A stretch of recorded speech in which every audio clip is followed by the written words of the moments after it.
Assalamualaikum warahmatullahi wabarakatuh.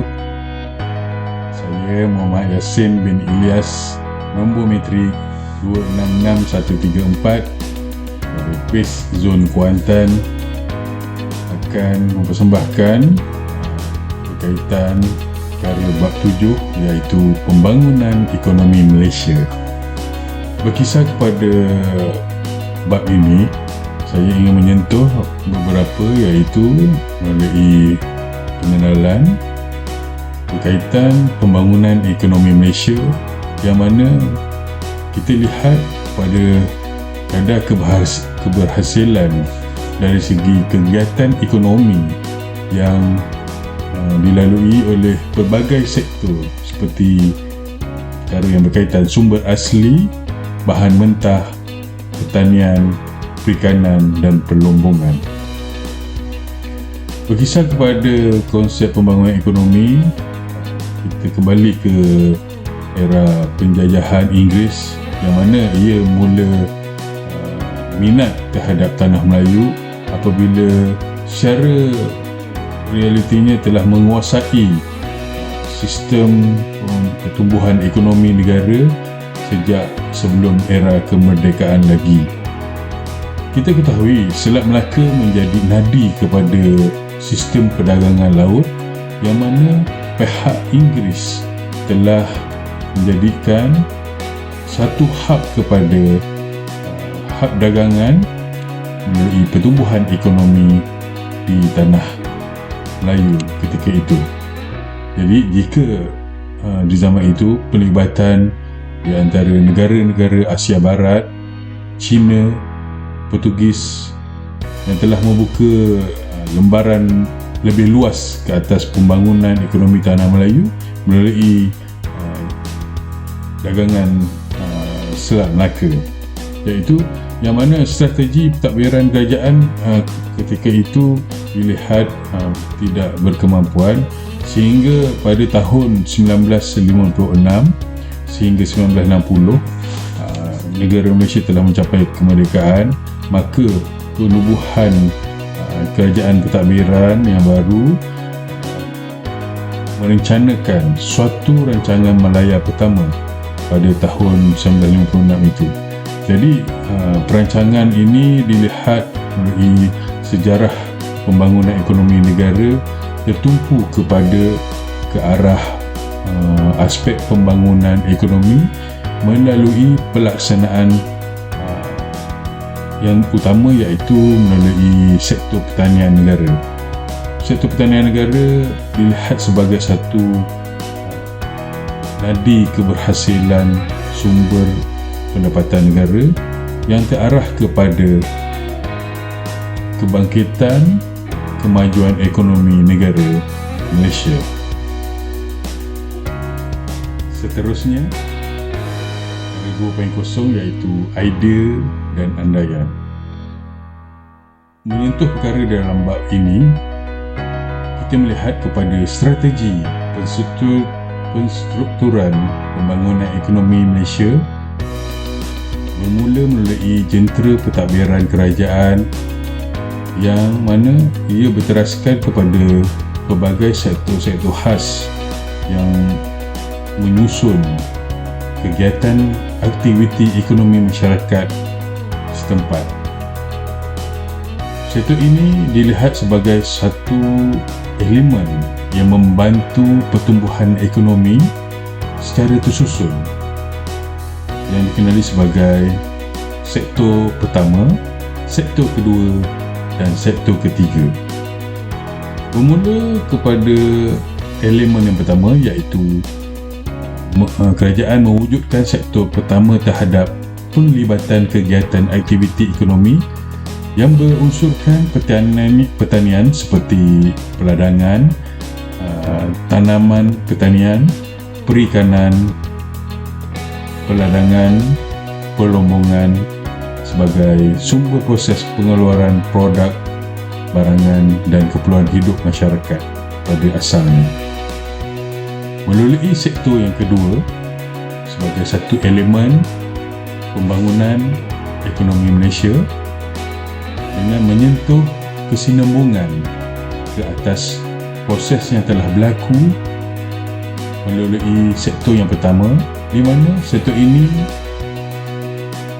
dilihat sebagai suatu aspek memproses keberhasilan yang dihasilkan oleh petani atau nelayan atau juga guna tenaga buruh di dalam menghasilkan bahan binaan separuh siap ataupun dikeluarkan melalui produk kepada bentuk barangan siap di dalam lingkup sektor perindustrian. Jika kita melihat pada ruang lingkup pemprosesan bahan barang makanan, aspek pengeluaran produk ini lebih tertumpu kepada kegiatan menghasilkan hasil-hasil pertanian tadi untuk diproses menjadikan barang makanan yang separuh siap ataupun telah disiapkan untuk ditukarkan kepada proses seterusnya di dalam industri perkilangan untuk keperluan masyarakat. Sektor ketiga, iaitu sektor terakhir di dalam gabungan kepada sektor pertama dan sektor kedua. Melalui sektor ketiga ini, aktiviti terakhir di dalam gabungan yang kita lihat sebagai sektor bagi mengeluarkan produk barangan yang dihasilkan dan dijual melalui produk barangan atau perkhidmatan. Melihat kepada aspek perkhidmatan di dalam sektor terakhir ini menjadi suatu aktiviti kegiatan ekonomi yang merangkumi aktiviti dari bahan mentah yang dihasilkan kepada proses pembinaan dan menghasilkan produk berupa perkhidmatan untuk keperluan pengguna. Kita mengambil contoh ke atas sektor pelombongan yang menghasilkan biji besi dan pengilah memproses besi menjadi piring siaran parabola satelit dan ia dibeli oleh pengguna untuk keperluan perkhidmatan secara langsung di televisyen rumah pengguna. Maka dengan ini sektor-sektor melalui sektor pertama, kedua dan ketiga ini, hasil gabungan ini adalah mewujudkan penstrukturan fasa pembangunan ekonomi Malaysia yang berteraskan kepada sektor pertama, sektor kedua, sektor ketiga melalui penstrukturan perjalanan pembangunan ekonomi di Malaysia, menyentuh kepada permasalahan 3.0 iaitu masalah pembangunan ekonomi di Malaysia. Terdapat beberapa elemen permasalahan ini yang perlu dicarakan, iaitu berkenaan penghijrahan besaran penduduk ke pusat industri untuk menambah pendapatan. Kita melihat situasi ini berlaku apabila terdapatnya pusat-pusat industri besar atau komersial yang telah diwujudkan, maka terdapat penempatan komuniti secara berpindah dengan begitu drastik untuk penduduk mengambil kesempatan menerajui bidang-bidang kerjaya serta proses untuk menambah pendapatan sampingan dalam masa yang sama, meskipun mampu menyebabkan satu transaksi ekonomi yang baik kepada penduduk setempat. Ini kita melihat kepada kepesatan persekitaran yang berkemungkinan besar tidak terkawal akibat dari pertambahan komuniti, pertembungan budaya serta kaum yang mungkin tidak terkawal akan menyebabkan situasi yang tidak selesa kepada penduduk tersebut. Dengan permasalahan ini, tidak mungkin proses pekerjaan dapat dilangsungkan dengan begitu berkualiti, dan ia menyebabkan kadar kelahiran dilihat begitu terhad di badan-badan besar. Contohnya, pekerja cenderung untuk meneruskan kehidupan dan mempunyai pendapatan yang besar untuk lebih bergaya dan memenuhi hasrat keperluan hidup individu itu sendiri berbanding penambahan kelahiran seperti di luar bandar. Jika kita melihat kepada peningkatan kehadiran guna tenaga buruh asing, ia menimbulkan sedikit kegusaran kepada sebilangan komuniti, meskipun di negara ini rata-rata masyarakat begitu tidak selesa dengan kehadiran guna tenaga buruh asing ini akibat dari pembangunan industri serta pertumbuhan ekonomi yang dijalankan. Berkemungkinan besar peningkatan jenayah juga boleh berlaku dan ini menyebabkan komuniti berdepan masalah keselamatan. Dari segi kesihatan juga berkemungkinan besar akan terancam dengan wabak-wabak yang dibawa oleh tenaga buruh asing ini. Dan kita boleh melihat kepada permasalahan yang terakhir, iaitu ekosistem perniagaan yang dilihat berkemungkinan besar tidak terkawal dengan kehadiran kuasa monopoli barangan keperluan serta bahan mentah yang dipasarkan dengan melalui menggunakan harga dan barangan secara keterlaluan serta tiada pengawalan daripada pihak kerajaan berkenaan pemasaran barangan-barangan keperluan yang dipasarkan. Perkara seterusnya 4.0 iaitu kaedah penyelesaian. Merungkai kepada permasalahan yang berlaku, kaedah penyelesaian ini melalui proses perancangan bandar di persekitaran baru industri dan di persekitaran yang lama dengan penempatan komuniti yang lebih terancang dan tersusun mengikut keperluan pengangkutan, perkhidmatan serta keperluan hidup komuniti setempat di dalam fasa pembangunan pertumbuhan ekonomi serta kawasan perindustrian serta komersial di kawasan komuniti setempat. Setiap individu juga berperanan membuat transaksi kewangan terhadap barang keperluan dan perkhidmatan dengan lebih aktif bagi menjana pertumbuhan ekonomi yang lebih mapan serta selari dengan kegiatan aktiviti ekonomi yang mampu memberi sumbangan pendapatan kepada negara Malaysia.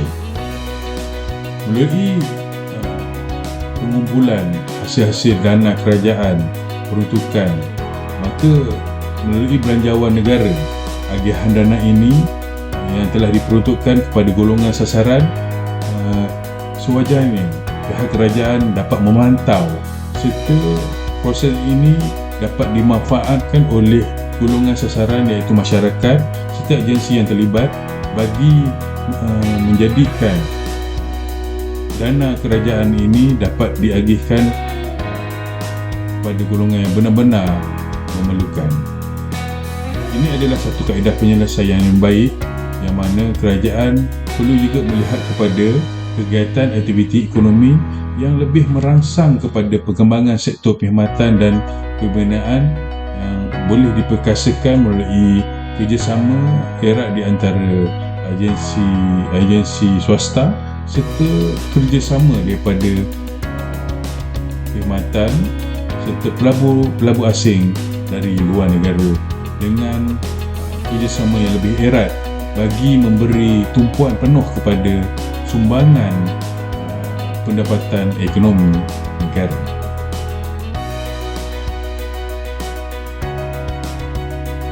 Maka perkara seterusnya 5.0 adalah analisis kemungkinan kepada pembangunan ekonomi Malaysia. Okey, dalam bab ini kita menerapkan pembangunan ekonomi negara Malaysia yang berlandaskan kegiatan ekonomi di dalam pelbagai sektor yang cenderung sebagai nadi utama pemerkasaan pasaran ekonomi negara. Maka namun begitu terdapat besar kemungkinan akan berlaku kepincangan kelemahan dasar yang digubal serta pelaksanaan berkaitan pembaikatan pelbagai aspek yang boleh dikupas analisis ini kepada peranan sektor-sektor yang menyumbang kepada pembangunan ekonomi negara Malaysia. Contohnya kita melihat kepada aspek kekuatan. Malaysia melalui barisan anggota pentadbiran, Jentera Pentadbiran Kerajaan sebagai komponen tadbir urus ekonomi negara yang kini berada di landasan yang benar dengan mewujudkan kepelbagaian sektor perdagangan, sektor perkhidmatan moden serta pertanian, iaitu memacu kehendak kebolehpasaran pertumbuhan ekonomi negara ini.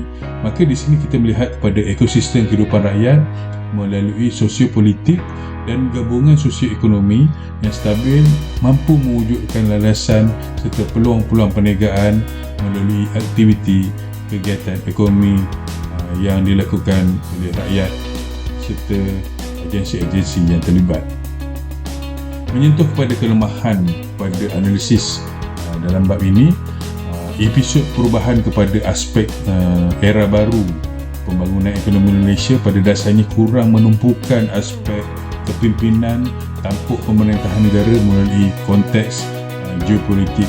Ini menyebabkan proses geopolitik negara dilihat seakan tercemar dengan proses pentadbiran yang dilihat tidak kukuh, seolah memperdaya rakyat melalui sistem dan pentadbiran kerajaan yang dilanda ketidaktentuan terhadap perkhidmatan kerajaan yang akan dilaksanakan. Maka proses ini dilihat sebagai satu proses ketidakyakinan pelaburan asing terhadap perniagaan serta jaminan kerajaan di dalam negara ini. Maka kelemahan sistem politik ini akan memberi kesan kepada seluruh sektor ekonomi negara. Jika tidak diatasi, maka golongan berkenaan ataupun kelompok individu yang akan memanipulasikan produktiviti tanpa penguasaan dari kerajaan yang dilihat lemah. Maka contoh sektor pertanian sebagai nadi sumbangan hasil kepada negara ini akan mengalami kesan terhadap ketidakstabilan pentadbiran kerajaan. Jika melihat kepada elemen seterusnya iaitu peluang, di dalam analisis ini kita melihat kepada dasar wawasan negara melalui rancangan Malaysia ke-8. Kerajaan telah merangka strategi baru di dalam mengukuh pembangunan ekonomi negara berasaskan daya tahan dari segi penambahan ilmu pengetahuan, peningkatan sektor perkhidmatan serta pembuatan sejajar dengan kemajuan produktiviti yang melibatkan agensi swasta serta awam secara menyeluruhnya. Maka kerajaan dilihat berpeluang melipat gandakan usaha dengan penghasilan produktiviti serta peningkatan transaksi pembelian dengan pencambahan bekalan pasaran di dalam Malaysia dan di seluruh dunia melalui permintaan serta mampu membentuk kerjasama dagangan dilihat kepada pelabur asing bagi meneruskan pengoperasian di negara ini, bagi memberi impak kepada pembangunan persekitaran sosioekonomi di Malaysia ini, bagi memberi manfaat kepada masyarakat setempat dengan terbentuknya rancangan Malaysia ke-8 bagi proses keberhasilan peluang-peluang yang dimanfaat melalui sektor perkhidmatan berlandaskan pengangkutan perbankan, insurans, bekalan tenaga gas, air, elektrik dan juga sektor perhubungan agar kegiatan ekonomi melalui perkhidmatan ini mampu memberi penambahan kepada pelibatan elemen secara langsung dengan membantu ekonomi negara di atas setiap permintaan dan perkhidmatan yang telah disediakan. Pada akhirnya, analisis ini kita melihat kepada ancaman yang didepani oleh negara ini melalui sektor-sektor ekonomi negara yang dilihat seakan tidak terlepas dari ancaman yang boleh menyebabkan kelancaran ekonomi Malaysia. Dengan terjejasnya suatu aspek geopolitik di dalam pentadbiran kerajaan, ancaman ini dilihat mampu menggugat keyakinan pelabur asing serta kestabilan keselamatan dari segi kesihatan juga menjadi ancaman kepada kelembapan ekonomi negara apabila jika pelabur mula melihat ancaman-ancaman seperti ini tidak diatasi, maka besar kemungkinan pelabur daripada negara asing akan menamatkan operasinya di negara ini dan berpindah kepada negara lain. Dan kesannya di sini kita akan melihat kekurangan terhadap permintaan terhadap bekalan produktiviti, serta ia akan meningkatkan kadar pertambahan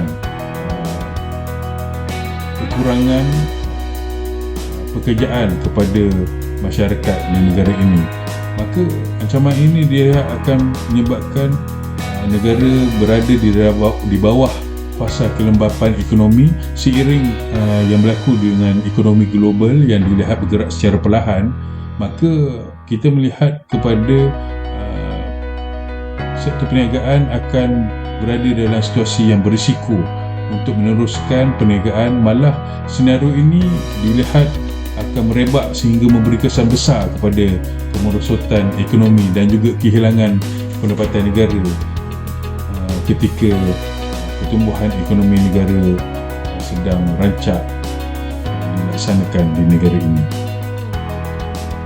Perkara 6.0 iaitu cadangan terhadap pembangunan ekonomi Malaysia. Berikutan kemelut konflik yang berlaku melalui analisis yang diperhatikan di dalam bab ini, cadangan dilihat secara rapi dapat diperhalusi bagi menambah baik pembangunan ekonomi negara terhadap kewajaran yang perlu dilakukan oleh elemen seperti berikut, iaitu yang pertama melihat kepada pentadbiran kerajaan yang stabil. Cadangan ini melihat pada barisan jentera kerajaan di dalam memfokuskan kestabilan pembangunan ekonomi negara yang perlu diperkasakan dengan mengambil pendekatan dari segi pemantauan serta penyelesaian konflik ekonomi dengan keadaan segera, dengan mana mewujudkan lebih ramai rangkaian kerjasama pelabur asing, mengukuhkan keyakinan pelabur dengan mewujudkan inovasi serta ekosistem perniagaan yang terjamin melalui modal kewangan yang memberansangkan oleh bank-bank tempatan.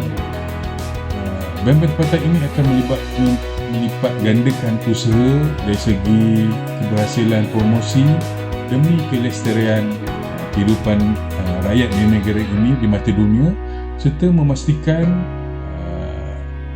keselamatan dan kesihatan sosial terpelihara di atas jaminan jentera kerajaan yang begitu stabil. Cadangan yang kedua, kita melihat pada prospek perniagaan melalui peniaga yang berwawasan. Keperluan rakyat diutamakan melibatkan transaksi perniagaan yang dijalankan oleh peniaga perlu diperluaskan secara menyeluruh. Peniaga perlu memainkan peranan di dalam menjalankan transaksi jual beli perniagaan mengikut piawaian harga dan barangan yang dipersetujui serta mendapat kawalan dari kementerian yang terlibat. Maka dengan ini peniaga perlu memastikan hasil keuntungan jualan dapat disalurkan melalui kutipan cukai barangan dan perkhidmatan sebagai sumber pendapatan ekonomi negara. Cadangan ketiga iaitu pembekal dilihat sebagai pembekal yang bergiat aktif dengan mengumpulkan sumber dan hasil produktiviti oleh pengusaha, petani dan pelbagai sektor asas menjadi nadi kepada keperluan hidup masyarakat yang terurus dan sempurna. Maka setiap bekalan keperluan dan bekalan perkhidmatan perlu diurus dengan baik tanpa melibatkan kuasa monopoli untuk bermain dengan simpanan stok bekalan agar harga barangan dapat dikawal. Pembekal dilihat perlu bijak dalam menyesuaikan keboleh pasaran bekalan barangan kepada pengguna agar bekalan barangan tidak kurang dan tidak terlalu berlebihan sebelum sampai kepada peniaga. Seterusnya kita beralih kepada elemen prospek kepada pengusaha kreatif. Pengusaha dilihat menjadi medan kepada pendapatan yang dihasilkan melalui keringat sebagai pengusaha bekalan barangan, perkhidmatan, pertanian, nelayan dan sebagainya perlu diperkasa dengan kegiatan ekonomi bukan sahaja secara tradisional, malah mengikut trend semasa dalam menjalankan perniagaan serta pengusahawanan yang melibatkan inovasi yang boleh menambah peluang kepada sektor bekalan yang dilipat gandakan. Peluang kerjasama dengan agensi asing perlu dilakukan oleh pengusaha dengan melibatkan usahawan melalui kursus berimpak tinggi dan kreativiti, menjimatkan pengusaha itu sendiri agar dapat dimanfaatkan di dalam proses keusahawanan yang dilaksanakan. Cadangan terakhir melihat pada prospek rakyat berprinsip. Rakyat sebagai dasar kepada proses membantu negara melalui slogan belilah barangan buatan Malaysia. Pada produk tempatan bermula dari keperluan isi rumah juga dapat menyumbang kepada pembangunan ekonomi negara.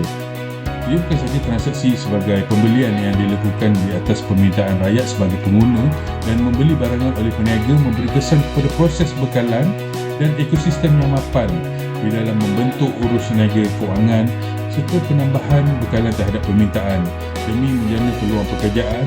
Penambahan cukai pendapatan negara juga dilihat mampu memberi impak yang tinggi. Rakyat adalah komuniti yang sebenarnya perlu lebih melakukan transaksi kewangan di dalam membantu negara mencapai ekonomi yang kukuh. Tanpa bantuan transaksi kewangan ini, negara akan mengalami risiko barangan keperluan tidak dapat dipasarkan. Pengusaha akan menamatkan operasi pemprosesan akibat tiada permintaan terhadap bekalan, dan akhirnya negara mengalami kemerosotan ekonomi yang mendadak. Maka rakyat perlu terus menjalankan aktiviti kegiatan ekonomi secara berterusan dengan penglibatan kesemua sektor di dalam membangunkan sosioekonomi negara. Perkara yang terakhir melalui bab ini iaitu kesimpulan. Jelas di dalam bab ini, perincian terhadap pembangunan ekonomi negara perlu menitikberatkan penglibatan setiap sektor di dalam menjana perkembangan kegiatan aktiviti ekonomi yang dijalankan. Pembangunan ekonomi Malaysia melalui pertumbuhan dan kegiatan aktiviti ekonomi secara menyeluruh agar peranan masyarakat terus kukuh serta situasi terhadap jurang pengangguran yang rendah dapat diatasi. Institusi kewangan mempunyai modal tunai yang stabil yang mana menjamin kepada pembangunan ekonomi berdaya saing. Harga barangan yang dilihat bakal melonjak akan memberi kesan kepada ketidaktentuan kadar inflasi dunia, sehingga negara perlu meningkatkan kadar FPI sekitar 2.5% untuk mengawal perubahan ekonomi dan pasaran niaga yang masih dilihat tidak stabil hingga penyusutan kadar mata wang ringgit begitu menyusut. Kita melihat kepada faktor luaran ekonomi global telah menyebabkan negara Malaysia juga terkesan dengan kejatuhan nilai mata wang dan saham. Sungguh pun begitu, tumpuan kepada kegiatan ekonomi perlu segera aktif agar kadar pertumbuhan hasil kegiatan ekonomi serta indeks kualiti kehidupan masyarakat perlu lebih berkembang bagi memacu pembangunan ekonomi negara yang berteraskan dasar ekonomi baru yang mengukuhkan perpaduan antara kaum. Pembangunan ekonomi negara harus terus kekal berdaya saing bagi mengukuh kestabilan politik dan sosioekonomi demi mewujudkan kelestarian masyarakat di negara ini di dalam pembangunan ekonomi di Malaysia. Sekian dari saya, Muhammad Yassin bin Ilyas, 266134 untuk ekonomi dan pembangunan Base Zone Kuantan.